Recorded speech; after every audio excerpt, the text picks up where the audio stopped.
Fintech, Resilience, Innovation, and Diversification. That's the focus of the 6th edition of the Nigerian Fintech Week, which aimed to showcase the breadth of the country's financial industry, as well as the urgency to adapt and thrive in the ever-evolving landscape. Here's more in this next report.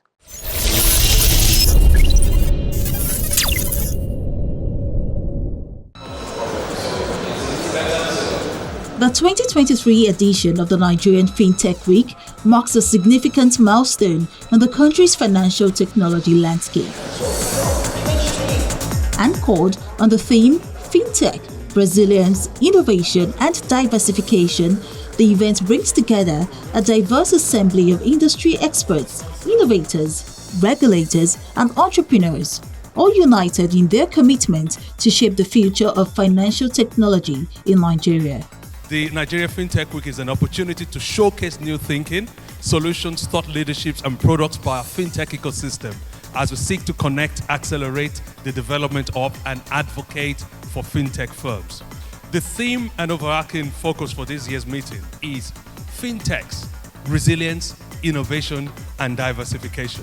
A rather apt title at this time of massive global social, economic, and political changes, as the fintech industry operates in a dynamic and challenging environment where resilience, innovation, diversification are key to success and essential for fintech firms to thrive in a competitive, highly regulated, and rapidly evolving industry. Our fintechs provide a foundation, and indeed, these three pillars, resilience, innovation, and diversification, provide a foundation for long-term success and enable fintech companies to adapt to changing circumstances, mitigate risks, competitive threats, emerging technologies, and continue to meet the needs of their customers. As thought leaders and speakers provide valuable insights and perspectives, participants are immersed in a rich tapestry of discussions and presentations. Why do we care about fintech? And it's basically two things. First of all, you're bringing people into the banking system. You're doing things to transform the entire continent. And that speaks directly to what we're trying to do on the continent in trying to build a digital transformation together with our partners in Africa.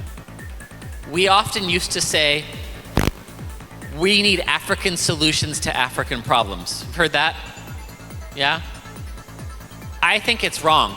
I think it's wrong because we need African solutions to global problems. We need to bring the solutions that you're developing to emerging markets and markets around the world. The problems that we face are too big to be focused on one continent. They're too big that we have to think about them just myopically. Oh, Africa, you have these problems, you go fix them. We need to be working together to address things like climate change, banking the unbanked, digital access together.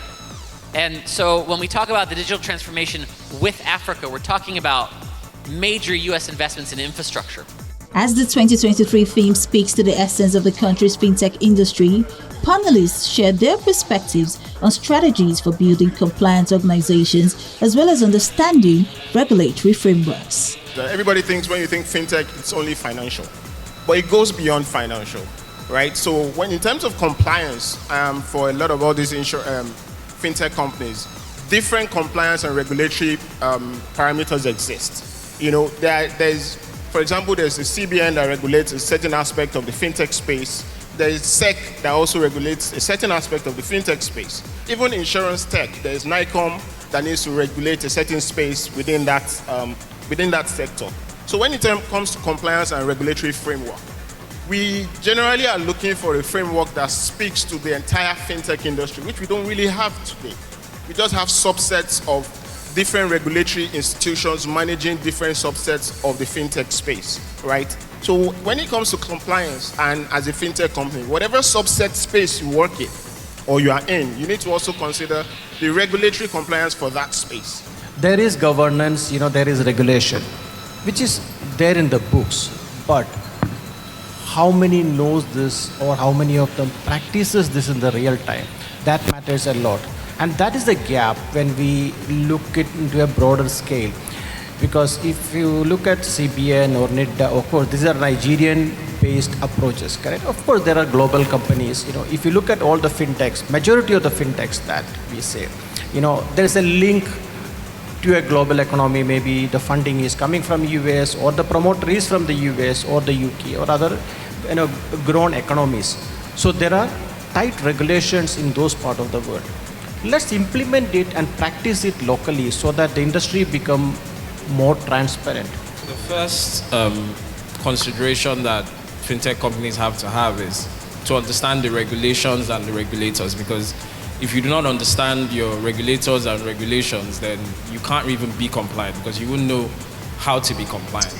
Now, they're setting, as Bolaho had said, the fintech space, unlike other spaces where you have everything in a certain law or just one regulator, fintech is still growing, right? It's been around for a while, but it's still growing. So we have a lot of regulators, from the CAC, which is the first regulator if you want to incorporate an entity, because if you want to own a company, you want to run a company in Nigeria, you can't run a company without incorporating the entity.